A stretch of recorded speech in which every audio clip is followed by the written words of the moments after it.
We all decided you're no longer part of the family, my son David texted me. Don't come to any events. His wife Melissa even liked the message. Thanks for the clarity, I texted back. I'm canceling all automatic payments. 100 missed calls later, the phone exploded at midnight. Where are you tuning in from today? Leave your location in the comments and don't forget to like and subscribe. But let me tell you how we got here, because this story started long before that night of desperate phone calls. It all began at my granddaughter Sophia's 7th birthday party. I'd arrived early to help with the setup, just like always. At 52, after raising 3 kids practically on my own, since my husband Robert died 10 years ago, I thought I was finally going to get my reward. A close-knit family who appreciated me. How naive I was. David and Melissa's house was perfect as usual. Pink and gold balloons. A dessert table that looked straight out of a magazine. Of course, none of this would have been possible without the $2,800 a month I paid toward their mortgage, plus the $850 for Melissa's car payment, plus the $500 I wired them every 2 weeks for extra expenses. Mom, can you hang the piñata higher? Melissa shouted at me from the kitchen, sounding like I was hired help. But I kept quiet as usual, for the sake of family harmony, right? The guests started pouring in. Whole families, kids running around, grandmothers sitting in a circle, sharing gossip and smiles. I stayed in the kitchen, serving drinks, wiping down counters, being invisible. No one introduced me as Sophia's grandma or David's mother. I was simply the woman serving the appetizers. But the moment that changed everything came when Sophia opened her presents. Look, Mommy, the bicycle I wanted. Sophia shrieked, hugging the pink bike with gold ribbons that I had bought. It was $400 I really didn't have, but seeing her smile was worth every penny. Melissa smiled widely for the photos, hugging Sophia. What a generous aunt you have, sweetheart, she said loudly, making sure everyone could hear. Aunt Melissa? I was the one who paid for that bike, yet I had become invisible again. It was Melissa who received the thanks, the hugs, and the gratitude of my granddaughter. Excuse me, I said to Melissa in front of all the guests. I think there's a mistake. I bought that bicycle. The silence was so thick you could cut it with a knife. Melissa stared at me as if I'd said something obscene. David rushed over. Mom, don't make a scene, he hissed through clenched teeth. We talked about this. When did we talk about Melissa taking credit for my gift? The guests pretended not to listen, but everyone was watching. Melissa put on her sweetest smile and said loudly, Of course, Carol helped with the purchase. We all contributed to make Sophia happy. I helped. I paid for every single cent of that bike, but there I was, being diminished in front of strangers at my own granddaughter's birthday party. That night, after scrubbing the kitchen while everyone else enjoyed the cake, I drove home with a broken heart. I thought about all the times I had given in, all the times I had put family peace above my own dignity. The next day, David's message arrived. It felt like they had been planning this for a while, like I'd been on a silent probation. You're no longer part of the family. You know what the funniest part is? They thought I'd beg. They thought I'd apologize for daring to claim recognition, for a gift to my own granddaughter. They thought I'd promise to be more submissive, more invisible, more convenient. They were completely wrong. Because it turns out that the woman who had been paying their bills for years, the one who had sacrificed her own comfort to keep them in that nice house, that woman had far more power than they imagined, and they were about to find out the hard way. My first impulse was to call my sister Ellen, but I stopped with the phone in my hand. What for? To hear another sermon about how family is everything and how I should just apologize for whatever I did wrong? No, this time I was going to do things differently.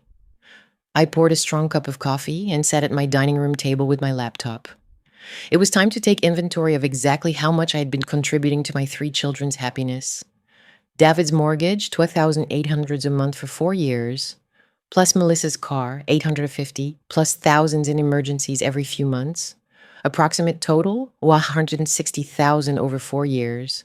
My daughter Christine, $1,500 a month for the twins' private school tuition, plus the apartment I secured for them when they temporarily couldn't pay their rent.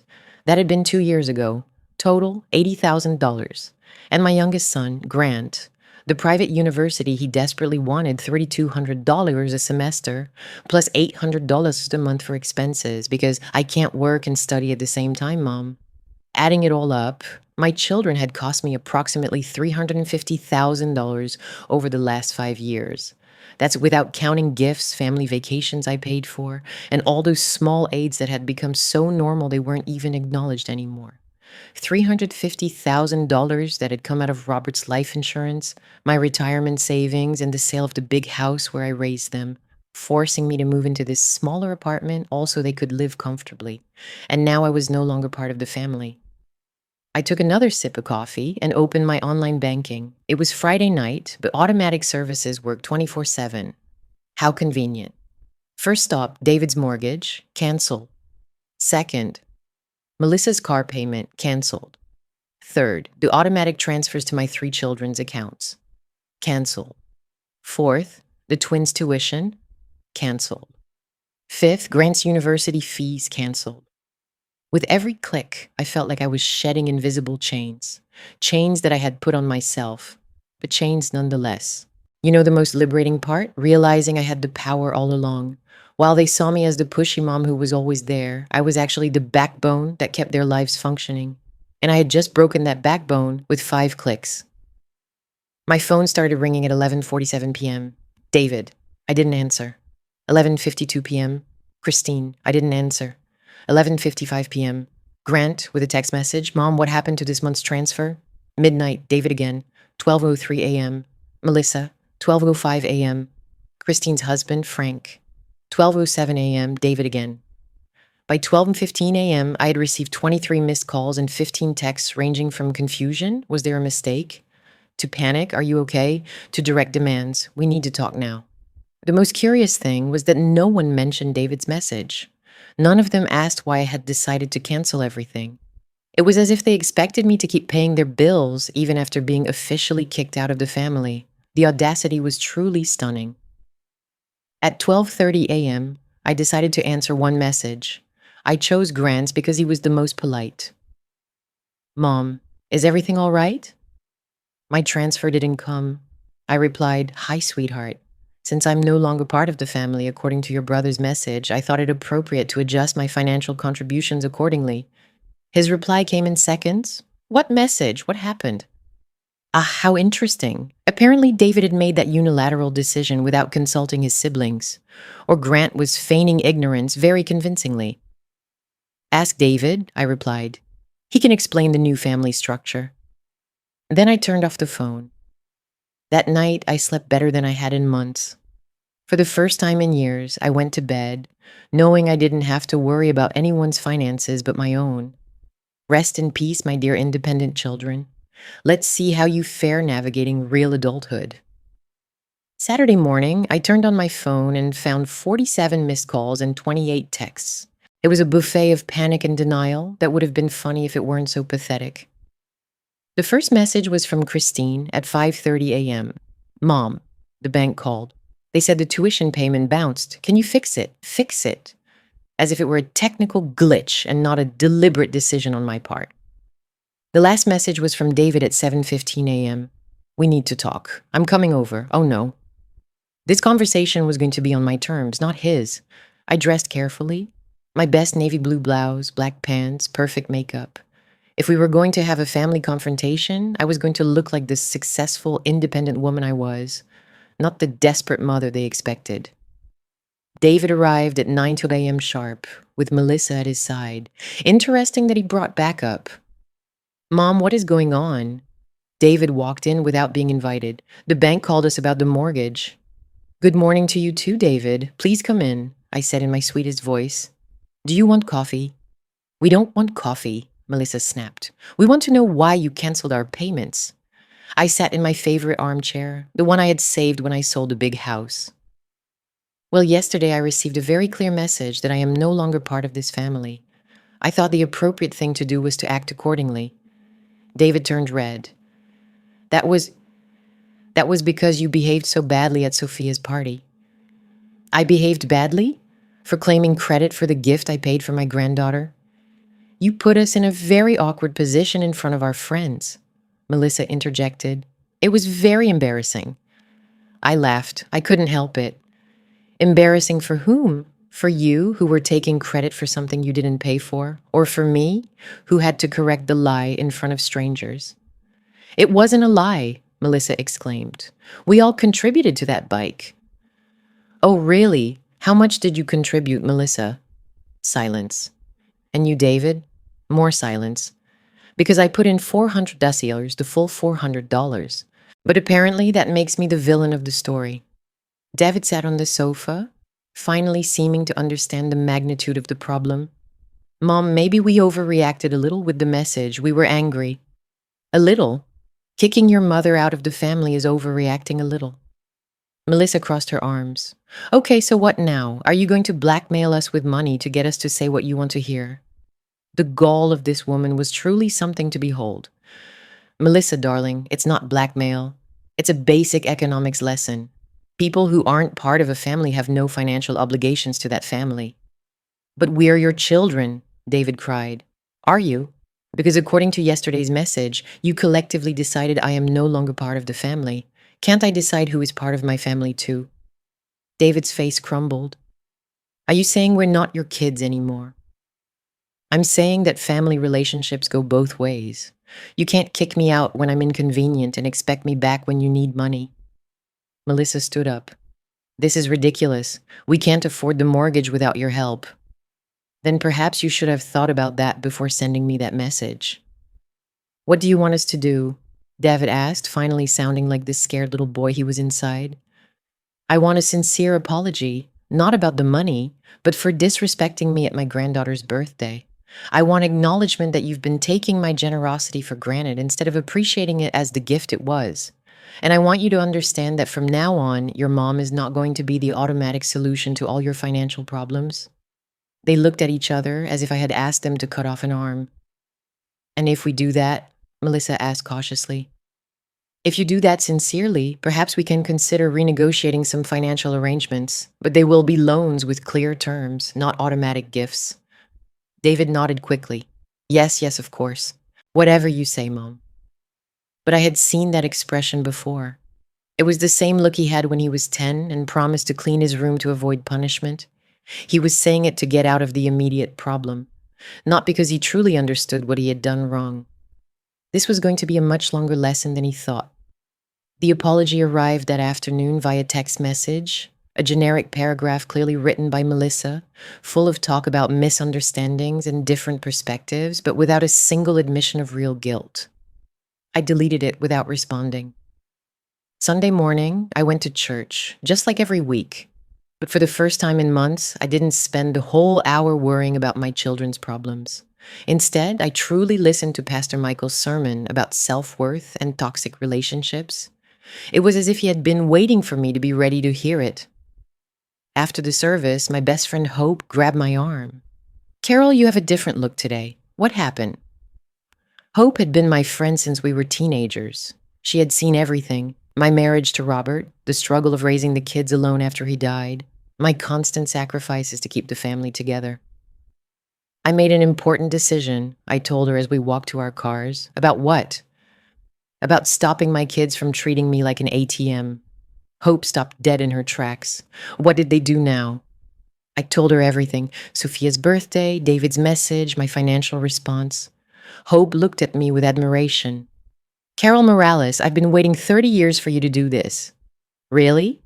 Oh, honey, I've watched them squeeze you dry. Robert is rolling over in his grave, seeing how his children are squandering everything you two worked so hard to give them. My husband had worked 2 jobs for 20 years so we could buy the big house, so the kids could go to good schools, and to leave me with a decent pension when he died of a heart attack at 48. He had sacrificed his health to give his children a future, and they had turned it into an endless source of cash to finance luxuries they couldn't afford. Do you think Robert would approve of what I did? I asked Hope. Honey, Robert adored you, but he also respected you. He would have done the same thing ages ago. That afternoon, Grant showed up at my door. Of my 3 children, he had always been the most affectionate, the most considerate, perhaps because he was the youngest, or perhaps because he was Robert's little boy. Mom, he said with that smile that melted hearts since he was 5. Can we talk? Of course, my love, come in. He looked worried, but not angry like David. Mom, I don't understand what's happening. David says you guys fought, but he won't tell me why. I told him my version of events. Grant listened without interrupting, nodding occasionally. That was really unfair of David, he said when I finished. He had no right to speak for all of us. So you don't agree that I'm no longer part of the family? Grant hugged me. Of course not. You're my mom. You'll always be my mom. It felt good to hear that, but then came the part I knew was coming. But Mom, about the university, I only have 1 semester left to graduate. If I can't pay for this last term, I'm going to lose all the work from the last 4 years. There it was. Even Grant, my baby, was more worried about the money than understanding why his mother was hurt. Grant, how long has it been since you asked me how I was? What do you mean, how I am? Not about practical problems. Not about whether I need help with something. Just how am I? How do I feel? What's going on in my life? He fell silent, thinking. I don't remember, he finally admitted. It's Saturday afternoon. Did you know that every Saturday afternoon I feel lonely? That sometimes I cry because I miss your dad. And I have no one to talk to about it because you're all so busy with your own lives. Mom, I didn't know. Of course you didn't know. Because our conversations are always about what you need. Your university, your expenses, your problems. When was the last time you asked me about my dreams? My goals? The things I'd like to do? With the time I have left? Grant looked devastated. I'm sorry, Mom. You're right. I don't need you to apologize. I need you to understand. For 10 years, I have put your needs before mine. And that's okay. It was my choice. But respect has to be mutual. What do you want me to do? For the first time in this conversation, I felt hope. Grant was asking what he could do for me, not what I could do for him. I want you to finish university, but I want it to be a loan, not a gift, with monthly payments after you graduate. Of course, that's only fair. And I want you to call me once a week just to talk. Not to ask for money, not to solve problems, just to get to know your mom as a person. Grant nodded, tears in his eyes. I can do that. Maybe there was hope for at least one of my children. Maybe not everything was lost. But David and Christine, they were going to need much harsher lesson before they understood. The real bombshell dropped on Tuesday morning when my phone rang at 6:30 a.m. Mrs. Morales, this is Continental Trust Bank. I'm calling about your son, David Morales' account. You are listed as a co-signer on the mortgage. My blood ran cold. Co-signer. That must be a mistake. No, ma'am. According to our records, you signed as co-responsible for the mortgage in 2019. With the payments past due, you are now responsible for the full debt. After hanging up, I drove straight to the bank office with all my documents. What I discovered took my breath away. Not only was I a co-signer on David's mortgage, I was also co-responsible for Melissa's car loan and the line of credit they had opened for family emergencies. In total, I was legally responsible for $847,000 in debt my children had accumulated. How is this possible? I asked the bank executive. I never signed these documents. He showed me the signatures, all perfect, all seemingly mine. Your son brought these documents in 2 years ago. He said you had been ill and that he had legal power of attorney to act on your behalf. Power of attorney? I had never given power of attorney to anyone. That afternoon, I went straight to see my lawyer, Mr. Harrison, an older man who had handled Roberts and my affairs for years. Carol, this is identity fraud, he said after reviewing the bank papers. Your son forged your signature and claimed to have a legal power of attorney that never existed. What can I do? We can sue him, both civilly and criminally. Forging signatures is a federal crime. Sue my own son. Carol, he used you to get almost $1 million in loans without your knowledge. If they don't pay, the bank can take your apartment, your savings, everything. I left the lawyer's office feeling dizzy. David had not only disrespected me as a mother, he had defrauded me as a citizen. That night, I called an emergency family meeting. David arrived alone. Apparently, Melissa was too busy to come. Sit down, I told him when he entered the living room. Mom, if this is about money, we already talked. Sit down. The tone of my voice surprised him. He sat. I placed the bank documents on the coffee table. Explain this to me. David turned pale. What is it? These are the documents where I appear as co-signer on your mortgage with a signature I never made. Mom, I can explain. Can you explain why you told the bank I was sick and that you had legal power over my affairs? It was Melissa's idea, he said quickly. She said the bank needed a co-signer and that you would say yes anyway, so we decided to skip the part where we asked you. We knew you would help us. I got up and walked to the window. David, do you know what identity fraud is? What? It's when someone forges signatures to obtain money. It's a federal crime. Mom, you can't be serious. I turned back to him. Am I serious about what? About the fact that your wife convinced you to commit a federal crime using your mother? Or about the fact that I now owe $847,000 that I never authorized? David looked like he was going to vomit. What are you going to do? That's the million-dollar question, isn't it? Please, Mom, if you report me, I'll go to jail. I'll lose my job. Sophia will grow up without a father. And what was the plan if I couldn't pay these debts? To leave me bankrupt while you continued to live in your nice house? He had no answer for that. You have 1 week, I finally told him. 1 week to find a way to get me off all these loans. Refinance, find another co-signer, sell the house, I don't care.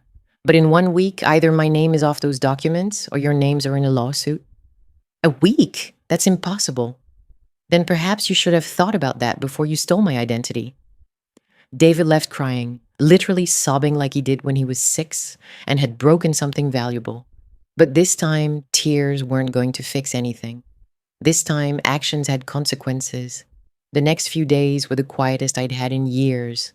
No calls asking for favors, no unexpected visits, no texts with emergencies requiring my immediate attention.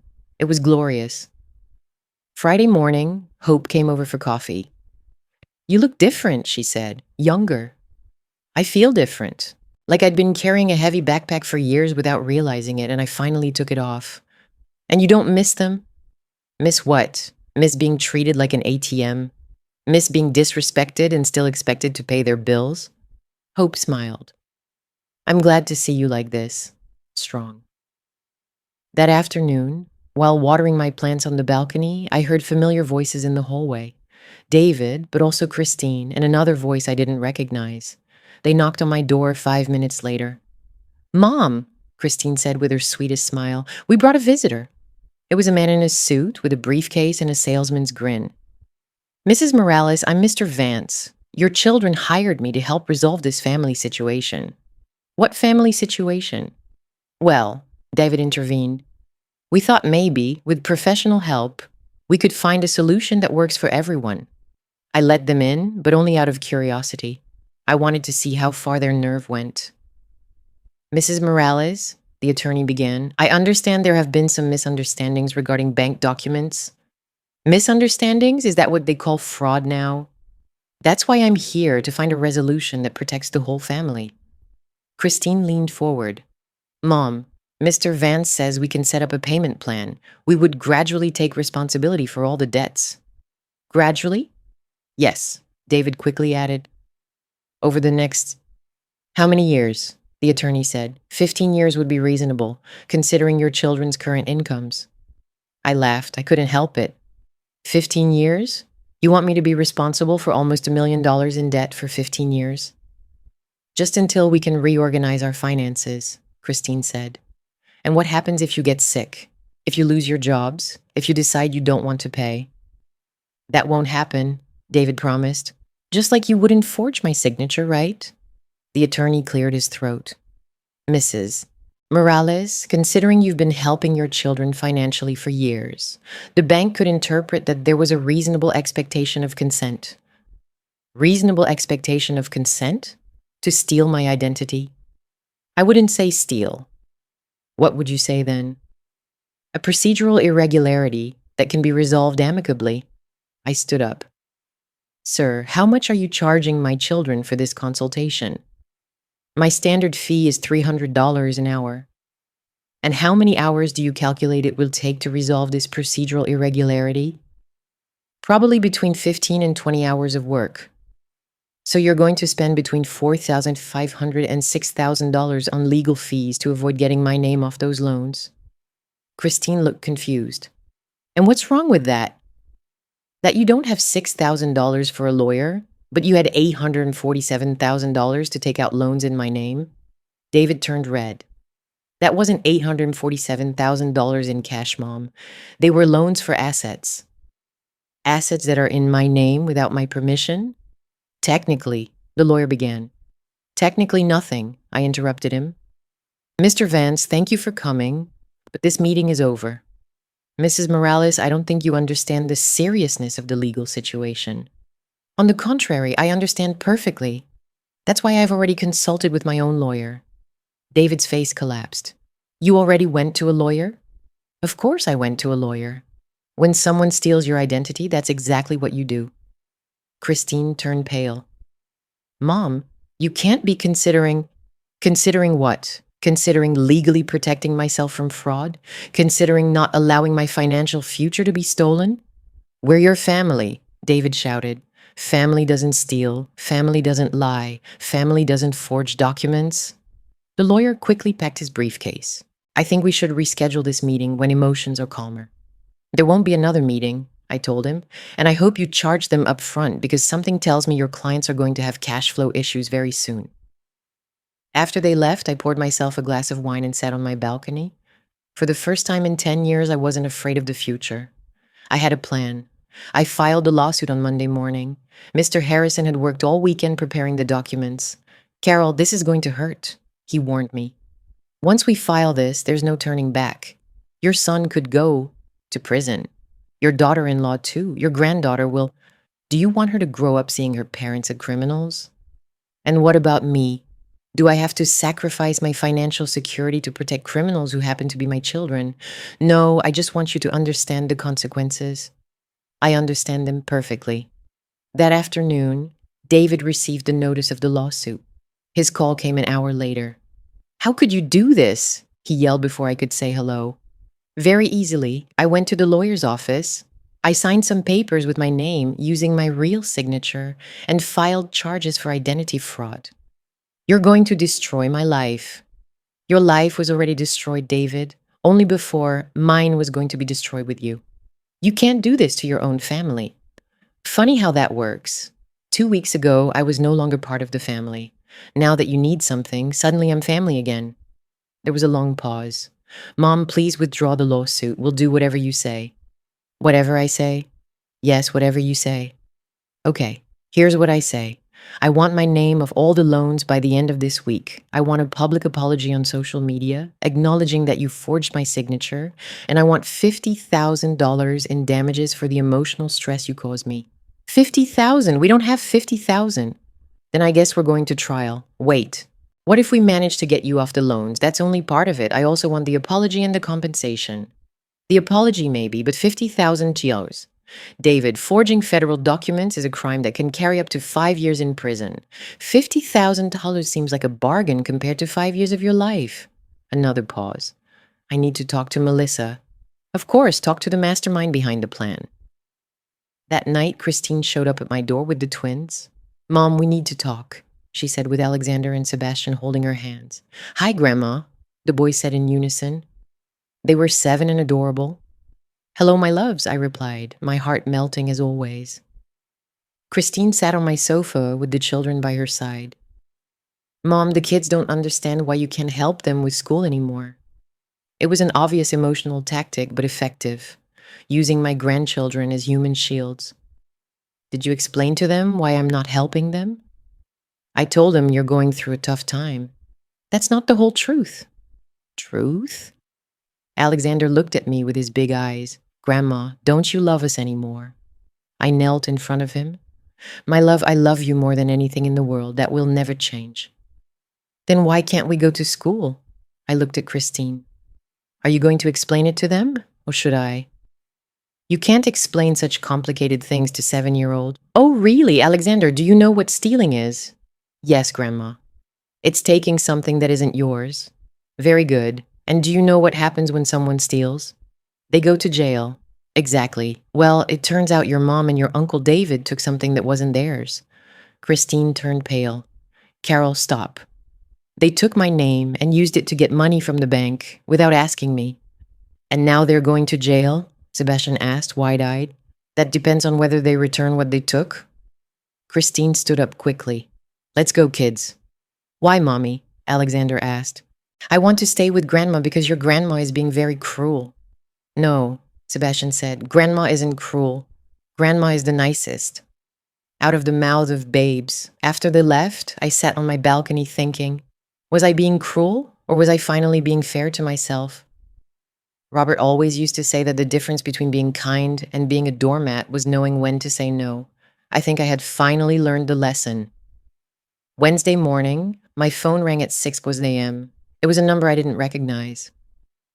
Mrs. Carol Morales. Yes, who is this? I'm Detective Reynolds from the Financial Crimes Unit. Could you come down to the station today? We want to talk to you about your complaint. An hour later, I was sitting in an office that smelled of old coffee and bureaucratic frustration. Detective Reynolds was a man in his mid-40s with a face that looked like he'd seen too much. Mrs. Morales, I reviewed your case. It's pretty clear. Your children committed identity fraud. And what does that mean?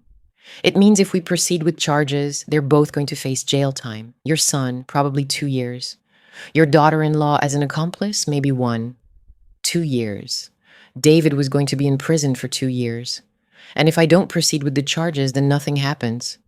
But you're still legally responsible for those debts. Is there no middle ground? Technically, they could reach a restitution agreement. They pay a fine, return the money, and avoid jail.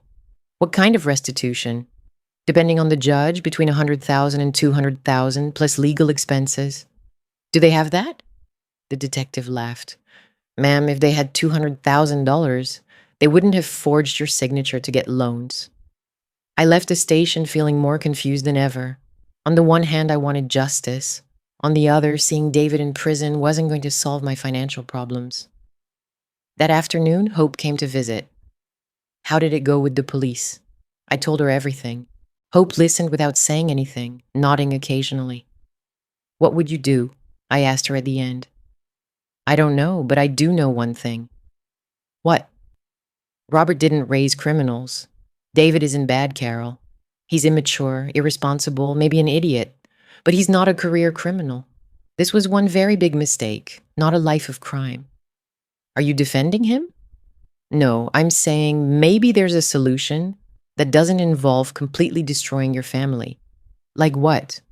How about, instead of revenge, you seek real justice? What's the difference? Revenge is watching them suffer. Justice is getting what you're owed and teaching them a lesson they'll never forget. That night, I called Mr. Harrison. Can I withdraw the criminal complaint and file a civil suit? Of course. Why do you want to do that? Because I want my money back, but I don't necessarily want to see my son in jail. A civil suit could get you full restitution, plus damages, plus legal fees, probably between $300,000 and $500,000. And how are they going to pay that? They'll have to sell the house, the cars, liquidate any asset they have. They'll probably end up in personal bankruptcy. Bankruptcy. David and Melissa would lose everything, but they wouldn't go to jail. And I would get my money back. Do it, I told him. The next day, I withdrew the criminal charges and filed a civil suit for $400,000. The reaction was immediate. David called me crying. Mom, $400,000, we're going to lose the house. Yes, I replied calmly. You're going to lose the house you bought with my money, the car I paid for, and everything you bought with loans I never authorized. Where are we going to live? I don't know, David. Where do people who can't afford a $300,000 mortgage live? Maybe in an apartment, like where I live? But Sophia, she'll have to change schools. Yes, she'll have to go to a public school, like you did, like I did. You can't destroy your granddaughter's life to punish me. I'm not punishing anyone. I'm recovering what was stolen from me. And is that supposed to teach us something? It's supposed to teach you that actions have consequences, that you can't take what isn't yours, that you respect the people who love you. There was a long pause. Is there anything we can do to fix this? For the first time in that conversation, I heard something different in his voice, not panic, not desperation, humility. Maybe, I said, but it's going to cost a lot more than money. The great revelation came Saturday morning when Melissa showed up at my door, alone. Carol, we need to talk, she said. She looked terrible, like she hadn't slept in days. Where's David? At home, watching Sophia. Does he know you're here? No. Interesting. For the first time in 5 years, Melissa was making a decision without David. I let her in. She sat on the edge of the sofa, nervous. Carol, all of this was my fault. What specifically? The signatures, the loans, everything. Go on. Melissa took a deep breath. When David and I got married, I had debt. A lot of debt. Credit cards, student loans, a car I couldn't afford. How much debt? About $80,000. And did David know this when you got married? No, I lied to him. I told him I only owed a few $1,000s. The story began to clear up. And then he wanted to buy the house, but with my debt, we couldn't qualify for a mortgage. So we decided to use your name, I decided. David didn't want to do it, but I convinced him. How? I told him you'd agree, that it was just a technicality, that you always helped us with everything anyway. And he believed you? He loves you, Carol. When someone loves you, they want to believe you'll understand, that you'll forgive. It was true. David had always been too trusting, too optimistic. And afterward? Afterward, I kept finding reasons to ask for more money. The car, the house renovations, the vacations. Every time I told him it was temporary, that we'd pay you back later. But you never intended to pay me back, did you? Melissa started crying. No, I thought you'd be there forever. That you'd never ask for the money back. You thought I was a fool. I thought you were a traditional mother who would do anything for her children. And what changed your mind? When I saw you were willing to sue us, I realized you weren't the submissive grandma I thought. You were a businesswoman who had been too generous. So what now? Now I want to make a deal with you. What kind of deal? Melissa dried her tears. I'm going to divorce David. I didn't expect that. Why? Because he deserves better than me. And because you deserve for someone to take responsibility for this. I don't understand. If I divorce David, he can claim he was a victim of my fraud. He can avoid prison, and I can take all the legal responsibility. And what do you gain from that? Nothing. That's the idea. I looked at her carefully. Is this a legal strategy to protect David's assets? No. This is me admitting that I destroyed your family through my selfishness and trying to fix at least one part of it. And Sophia? Sophia stays with David. I'm not a good mother, Carol. I'm selfish, manipulative, and I've been using my own daughter to emotionally blackmail you. It was the first time in 5 years Melissa had said something completely honest. Does David agree to this? David doesn't know anything. But when he finds out, he'll agree because he'll understand it's the only way to protect Sophia. And what if I say no to this plan? Then we all go to jail or bankruptcy, including Sophia, and you'll have to live with that for the rest of your life. It was manipulation, but honest manipulation. What exactly are you proposing? I take legal responsibility for all the fraud. I divorce David and give him full custody of Sophia. He moves back in with you until he can find an apartment he can pay for with his salary, and I disappear from your lives. Disappear? I'll move to another state, change jobs, start over, without your money, without David, without the life I built on lies. It was a serious proposal, and for the first time, Melissa was offering to sacrifice herself instead of sacrificing others. And what do you want in return? That you don't send David to jail, that you give him a chance to be the father Sophia deserves. I thought about it for a long moment. All right, I finally said, but I have conditions. Whatever you want. First, my money, all of it, down to the last penny. Of course. Second, David moves in here with me for 2 years. Not for me to take care of him, but for him to take care of me. Take care of you? For 10 years, I've taken care of all of you. It's time someone takes care of me. Perfect. Third, Sophia and I are going to have a real relationship. No supervised visits, no David filtering our conversations. She's going to know her real grandmother. Whatever you say. And fourth, if you ever come back and try to manipulate this situation, I will make sure you end up in prison. Understood? Understood. We shook hands. For the first time in 5 years, Melissa and I agreed on something. Justice sometimes arrives in the most unexpected ways. On the day of the divorce, 3 months later, I was sitting in court next to David. Melissa was on the other side of the aisle with her lawyer, keeping her word.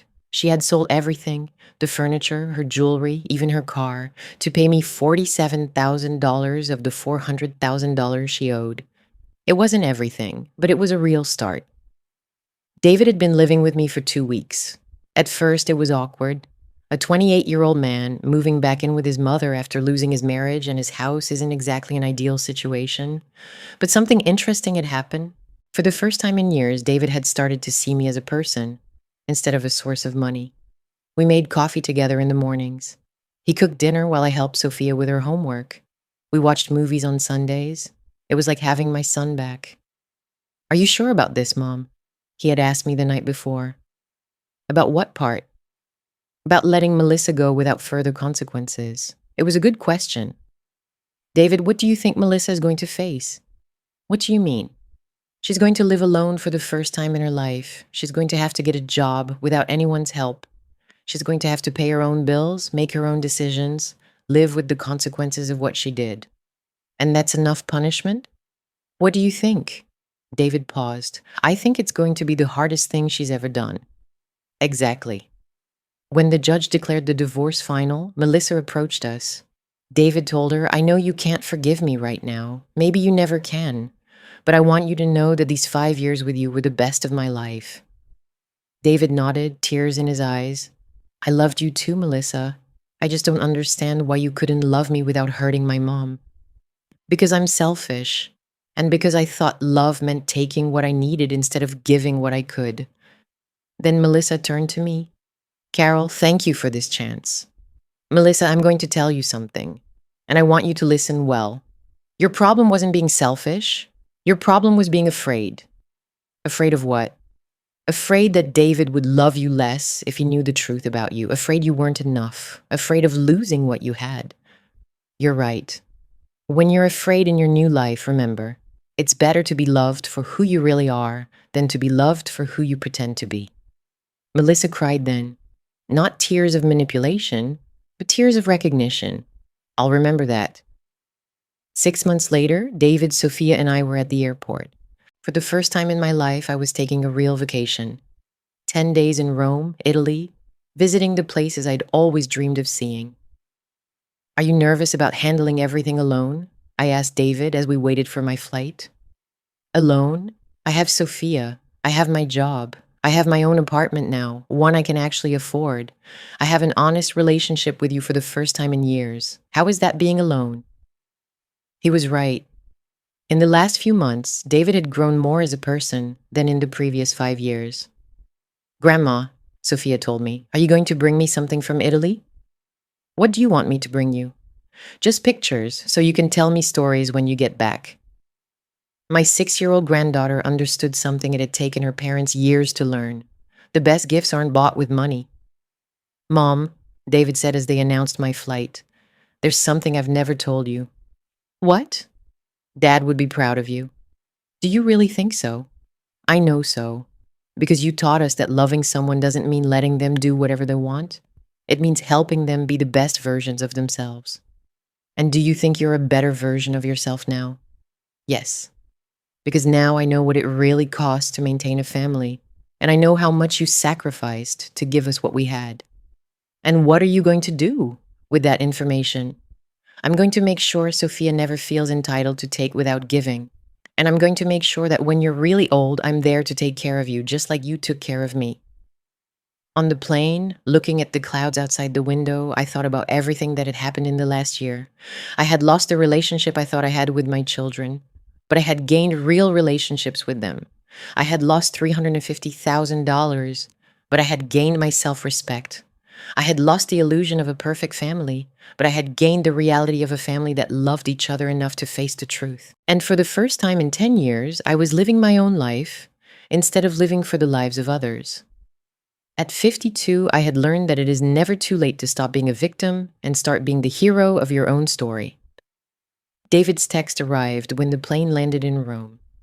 "Thanks for teaching me the difference between being liked and being respected. I love you, Mom. Enjoy your adventure." I turned off the phone and stepped out to explore Italy. For the first time in decades, my only responsibility was to be happy, and I had forgotten how good that felt.